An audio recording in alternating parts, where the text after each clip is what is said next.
My name is Ryan, and I've always been a shy person, struggling to make friends. With my average looks and lack of athletic talent, I often felt overlooked in the classroom.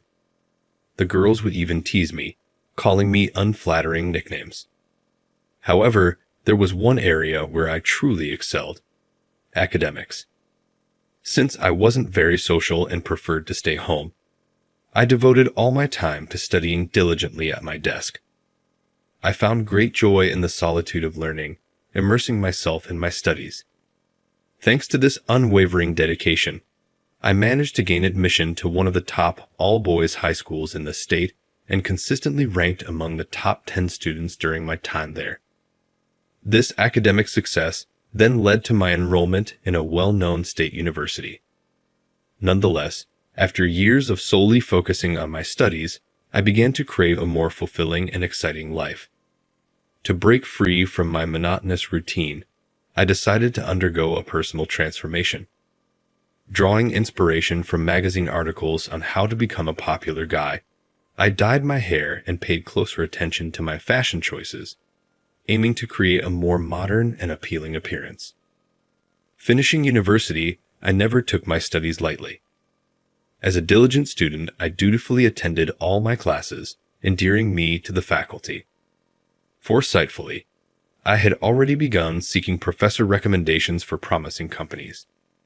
This strategy paid off when a major food manufacturer offered me a position. My parents were delighted by my job placement. The decent salary allowed me to move from my small flat into a more spacious rental. As a working adult, I hope to forge meaningful friendships, enjoy social outings, and perhaps even find a romantic partner. However, my idealistic expectations did not entirely align with the realities I encountered. Despite my professional status, my life lacked the vibrancy I had envisioned. The job itself was neither exceptionally enjoyable nor dull. Many colleagues my age had joined concurrently, but their outgoing personalities and strong communication skills sharply contrasted with my own reserved nature. Feeling like an outsider, I struggled to forge close connections with them. Your significant other is the person with whom you share a close, intimate bond. This individual holds a special place in your life, and your relationship is characterized by mutual care, understanding, and affection. Together, you embark on a journey of companionship, cherishing each other's presence and building a foundation of trust and support. Your girlfriend is the one who walks alongside you, offering a unique perspective and a source of comfort during both joyous and challenging times. She is your confidant, your partner in life's adventures, and the one with whom you can express your deepest thoughts and emotions without fear of judgment. Your girlfriend is an integral part of your life, a cherished companion who helps you grow and navigate the complexities of the world. Eventually, I settled into a tranquil routine, simply moving between my home and workplace. This monotonous lifestyle held a certain serenity, but at the age of 30, everything changed when I was unexpectedly transferred to the sales department. This marked the beginning of a grueling daily grind. I had previously worked in the product department, primarily focused on order processing. It was a solitary role, with only occasional interactions with suppliers, the perfect fit for someone like me, who struggled with communication. This sudden transition to the sales department was a jarring experience, not just for me, but likely for my colleagues as well. It seemed they were short-staffed, but the decision to place me in this position was clearly a poor one. The sales team was filled with bright, outgoing individuals, and I simply couldn't find my place or adapt to the demands of the job. The workload was immense, encompassing client development, negotiations, and the creation of proposals and quotes. Tasks that I was ill-equipped to handle. Being a poor communicator, I found it incredibly challenging to secure even a single contract, leaving my sales performance consistently at the bottom. To make matters worse, I was constantly assigned menial tasks by my boss and colleagues, further exacerbating my discomfort and sense of inadequacy. Here's a paraphrased version of the given text. This month, my colleagues at work expected me to take on a task that I didn't feel capable of handling. Even though I expressed my reservations, they made it clear they thought little of my abilities. Some of the female employees even went as far as to mock me, saying they wouldn't want to be married to someone as dull as me. While my coworkers steadily climbed the corporate ladder, I remained stagnant, just another ordinary, uninteresting employee among many. I guess I'll just keep falling behind the younger, more successful people. Oh well, I suppose that's my lot in life. I resigned myself. Later that day, my boss Tom summoned me to his office with a request.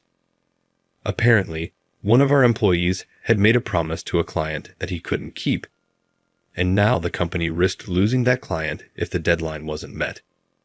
The mistake was serious enough that the employee, who happened to be the boss's son, could be fired. However, since I was new to the department, Tom suggested that I might be able to take the fall instead, perhaps only receiving a warning and a transfer as punishment. I understand you're in a tough spot, but asking me to take the blame isn't right. It's not fair to put that burden on me. I know you're hoping to avoid consequences, but that's not how it should work. Let's find a different solution that doesn't involve dishonesty or hurting someone else. I'm here to help, but I can't cover up for your actions. We need to figure this out together, without resorting to making someone else take the fall. I tried to stand my ground and fight back, but Tom became irate and shouted, "Can't you see you're just a burden? When will you start producing results?" Hearing those harsh words, I felt my heart sink. I no longer wanted to be there. I just needed to leave this job immediately. Tears began to flow uncontrollably. I suppose I had reached my breaking point. Later, the executive Max summoned me and bluntly stated, "If you lack motivation, you might as well quit." I simply responded, "Okay." It felt as though Tom had forced me to resign. Exhausted, I called my mother. She said, "Oh, you've been through so much. I'm proud of you for persevering. Why don't you come home and take a break for a while?" So, I returned to live with my mom. I had left this town because I disliked the rural setting, but she understood and didn't object when I wanted to move to the city. Our family runs a small deli. When I arrived home, my mom greeted me with a warm smile, saying, "Welcome back," and offered me some special chicken wings she had prepared for the shop. Tasting her homemade cooking after so long, I couldn't hold back my tears. My sister told me, "You don't have to push yourself anymore." Perhaps the unfamiliar work had caused me stress, but I wasn't feeling well, so I took some time to rest at home. Eventually, I started helping out at the deli. The customers were kind, complimenting my mom's dishes as wonderfully comforting. I felt much more at peace in this environment. About a year after returning home, I noticed a woman waiting at the bus stop while I was coming back from shopping. Suddenly, it started raining, and she seemed troubled, checking the bus schedule. Approaching her, I asked, "Is something wrong?" I usually wouldn't talk to a stranger, but I couldn't ignore her that day. "The bus is late," she said. Checking the schedule, I saw the bus should have arrived 30 minutes ago. It must be running late. "What a delay," I said. The rain was getting heavier, and there were no stores nearby to buy an umbrella. The bus showed no signs of arriving anytime soon. "If we stay out here, we'll be completely soaked. Would you like to come to my place for a while? My mom's there, so it won't just be the two of us." "Let's go inside to stay dry," I proposed. Apprehensive at first, she eventually accepted as the downpour intensified, expressing, "I appreciate your kindness, and I'll gladly take you up on that." That day's heavy rain flooded the roads, causing substantial damage. The woman couldn't immediately return home. My caring mother welcomed this stranger into our abode. Seeing my mother's friendly demeanor, the woman seemed relieved. Her name was Ava. At 30, she was 3 years younger than me. Her father ran a bridal business, and she worked there too. Ava had come to our town to inspect a new wedding venue. Although I hadn't noticed it outside, Ava was undoubtedly beautiful, yet her manner hinted at a touch of sorrow.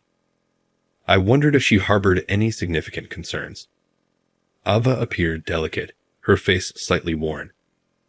My mother proudly served her homemade deli dishes. We only have this, but please enjoy them if you'd like, my mother offered.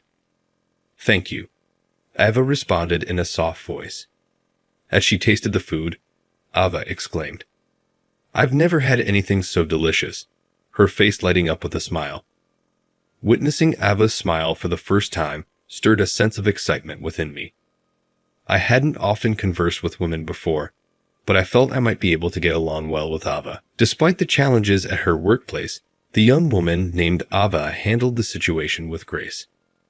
Though her colleagues seemed to resent her, possibly due to her position as the company president's daughter, Ava diligently worked to gain their recognition. However, this constant pressure seemed to take a toll on her, causing her to push herself too hard.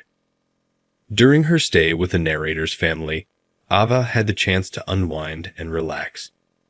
The warm welcome and support from the narrator's mother provided a refreshing contrast to the pressures she faced at work. Ava's mood visibly brightened, and she even found time to bond with the family, helping out at the deli and enjoying casual conversations. As Ava prepared to leave, the narrator's mother extended a lighthearted invitation, suggesting that Ava could return any time for more girl talk, a gesture that underscored the nurturing environment the family had provided during her visit. The experience seemed to have a positive impact on Ava, offering her a much-needed respite from the demands of her professional life. Ava replied with a smile, Then I might just take you up on that. I said, Please take care of yourself and don't push too hard. Ava then boarded the bus. I thought this might be the last time I would see her, and I couldn't help but feel a little sad. Life continued as usual, helping out at the family deli. Then one day, an invitation to a wedding arrived at our home. It was from Troy, a classmate from middle school. I remembered talking to him at the supermarket recently, where he mentioned, I'm getting married. You should come to the wedding. Meeting here must be fate. Honestly, I never liked Troy much. He used to mock me for being a bookworm during our school days. I thought about making up an excuse to skip it, but then Troy called. You must be free, so you better come to the wedding. Yeah, I replied, unable to refuse. I ended up agreeing to attend. And then came the day of the wedding. At the venue, there were many classmates. Most of them didn't seem to recognize me. They whispered and looked my way.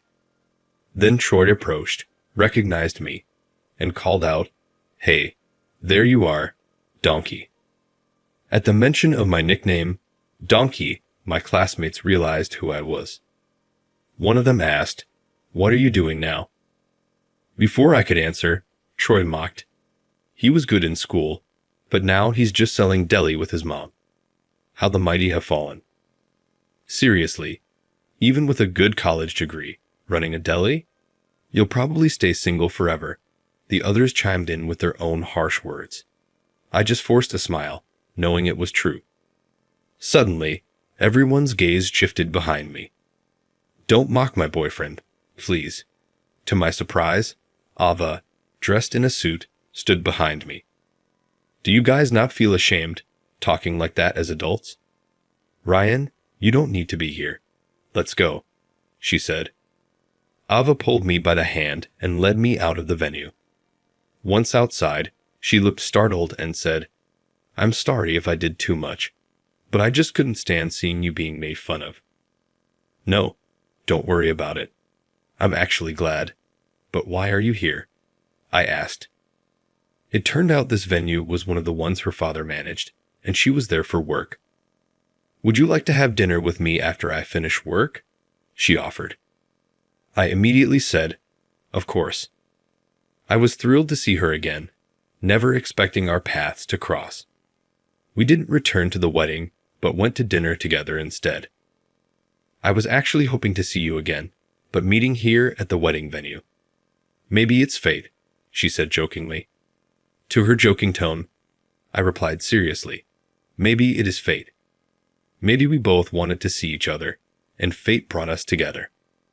Those words rolled off my tongue with surprising ease, causing Ava to blush as she asked, "Ryan, did you truly want to see me too?" I decided to open up about my feelings, telling her how she held a special place in my heart that no one else could fill, and that I couldn't stop thinking about her. "I've been thinking about you as well," she replied, her cheeks flushing. "When you praised my hard work, it really lifted my spirits. Your words are so warm and comforting." "I believe I have feelings for you, Ryan," she confessed. From that moment, we began a long-distance relationship. Soon after, Ava was assigned to work primarily at the venue we had visited, leading to her decision to move to this area. This prompted us to take the leap and start living together, despite the relative newness of our connection. Recognizing the need to not solely rely on Ava, I found a job at a local company and rejoined the workforce. Today, I sit at my mom's house, watching as she and my girlfriend chat happily, their smiles filling me with a profound sense of contentment. For the first time in my life, I have both a supportive partner and a loving mother by my side. Joining forces, we unlock boundless potential. By pooling our talents and collaborating, we amplify our collective impact, achieving feats beyond what any individual could accomplish alone. United, we transcend the limitations of solitary endeavors, harnessing the synergy that arises when diverse perspectives converge. Through teamwork, we cultivate innovative solutions, tackle complex challenges, and create lasting change that echoes far beyond our individual contributions. In unity, we find strength, resilience, and the power to shape the world around us, one cooperative step at a time.